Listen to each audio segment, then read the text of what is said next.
Right, so hi everyone, welcome back to another video. In today's video, I'm going to be covering about how to actually study anatomy.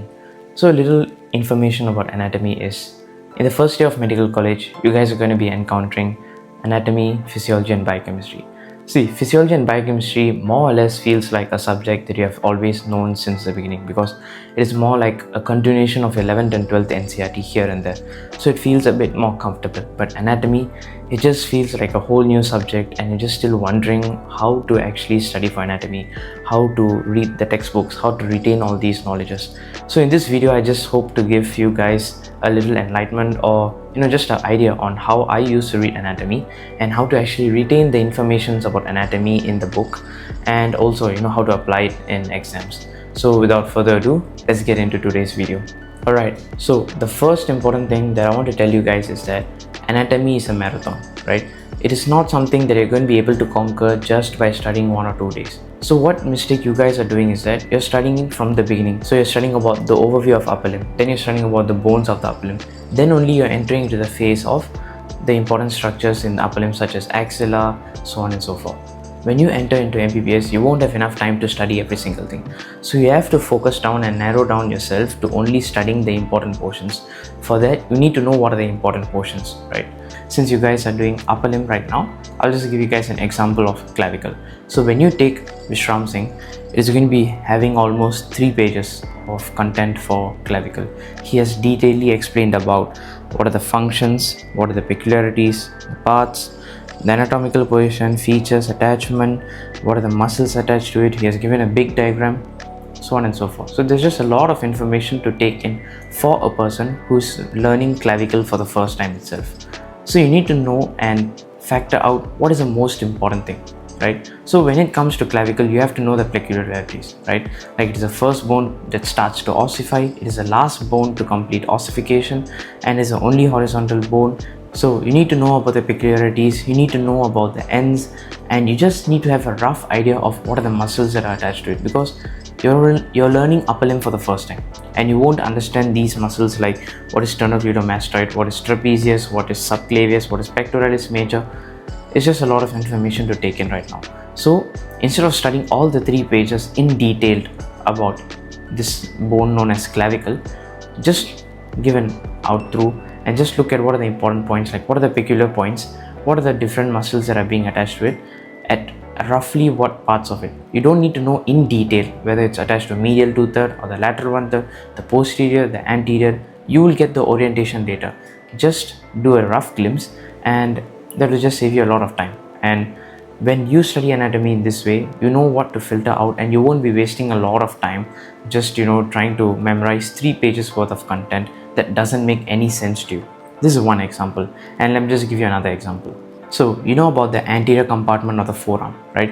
You're going to be having the flexor group of muscles. You're going to be having 5 superficial, 3 deep muscles, and in one of those superficial muscles, you're going to be having this muscle known as flexor carpi ulnaris. So for the first time when you're going to be reading about this muscle, this is the information that you're going to be faced with, right? In the Vishram Singh textbook, it's given like this.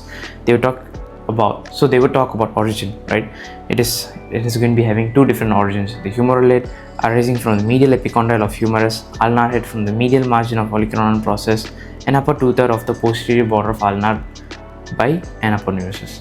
I know this is a mouthful, right? And at the same time, if you take a look at the insertion, it is also another mouthful. So you have the pisiform bone, we have the hook of hamate, and you also have the base of the 5th metacarpal. See, this is just a lot of information for a person who's reading for the first time. So instead of focusing on these many things, you just need to remember a few things. So you just have to remember the insertion and origin.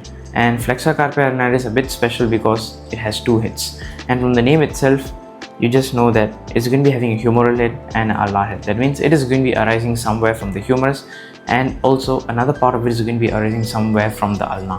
And at the same time, if you talk about insertion, it is going to be inserting into the pisiform bone and the hook of hamate and the base of the 5th metatarsal.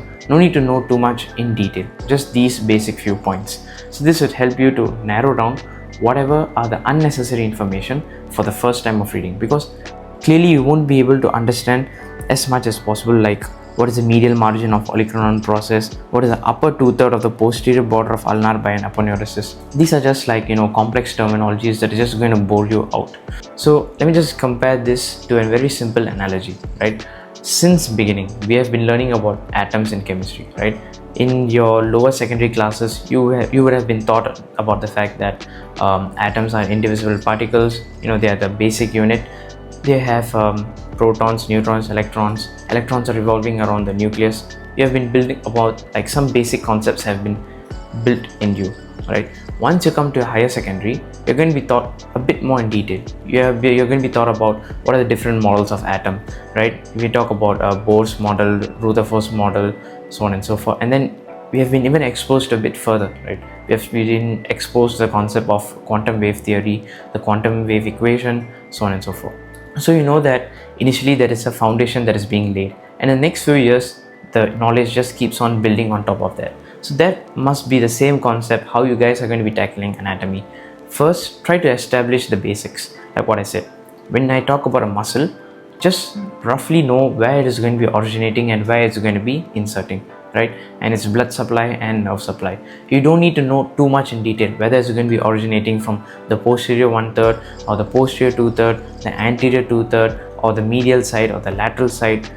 It just gets a bit too confusing for the first time you're going to be reading without any 3D knowledge or without even looking at the cadaver. So just have a rough idea on studying the bones or the muscles, and once you study the bones and the muscles, nerves becomes the easy part, because only when you know what are the muscles, what are the different muscles that are present in your upper limb, then only you will understand the course of the nerve, and then only you will understand what are the different muscles your nerves are going to be supplying.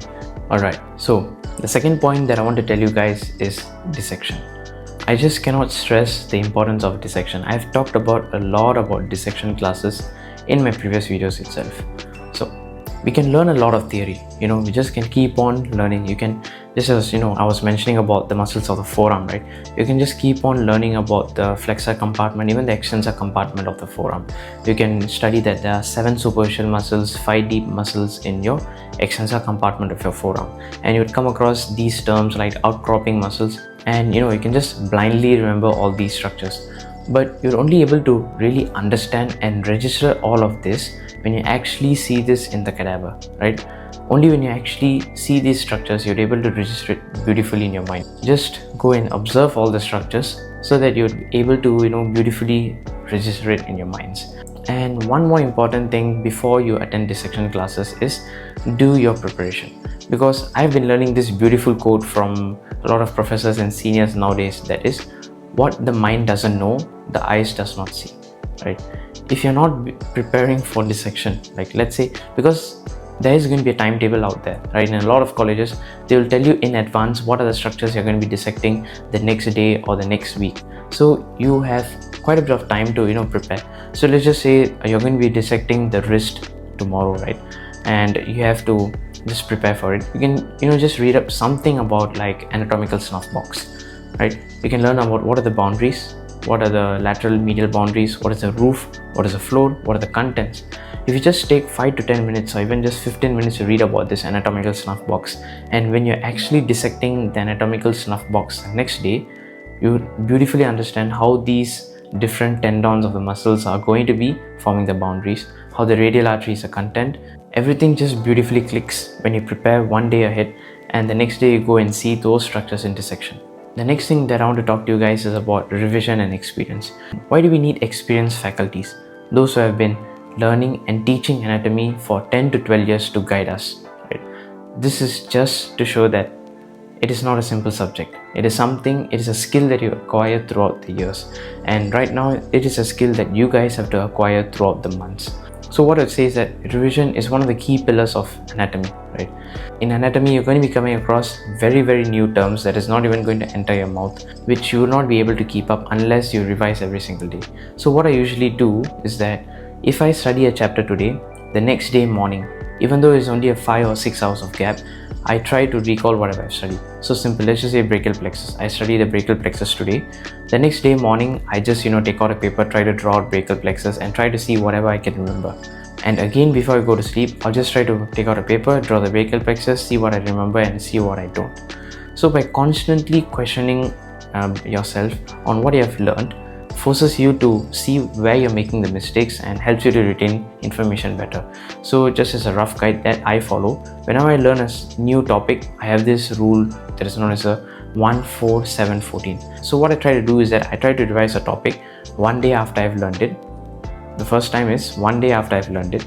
The second time is 4 days after I've learned it. The third time is 7 days, and the fourth time is 14 days after I learned it. So by constantly quizzing my mind on what I've learned, it helps to trigger active recall, and definitely it helps in the storage of information much better in our brains. Alright, so the last point that I want to tell you guys is not really a tip, but something that actually helped me. See, we are living in an era where online resources is at our fingertips, right? Try to use as much online resources as possible. Try to watch a lot of free YouTube videos, and even Marrow. See, I'm no way sponsored by Marrow in this video, but it's just that it's a platform that I've been using for the past I would say 7 to 8 months, and I really feel benefited from it, because when it comes to anatomy videos, it is being taught by Dr. Ashwini Kumar sir, and let me just tell you, his videos are just mind-blowing. All the anatomy concepts that by reading Vishram Singh and just cracking your head, by listening to lectures, he just completes it and gives us such a bird's eye view on that topic so elegantly that you just remember it without much effort. Now in Marrow, they've also launched this new section called cadaver dissection videos, and God, I just wish they had this section last year itself, because in this videos I just got the opportunity to see one of the videos, and it is on the dissection of the inguinal canal, and I've never seen such a clear dissection video. He just explained all the boundaries of the inguinal canal such clearly in the cadaver, right? You're able to read the theory from his classes, and at the same time when he himself is explaining all these structures in the cadaver with such clear precision, everything is just right there out for you guys. So as I'm saying, there's a lot of online resources, not just Marrow. There are a lot of free cadaver dissection videos, a lot of online YouTube videos. Just use them. So hope you guys learned something new from this video, and hope you guys also enjoyed this video. So thank you for watching. Do comment down below what other types of videos you guys want to see, or any doubts you have. Do subscribe, like, share also with your friends. So thank you for watching this video. Bye.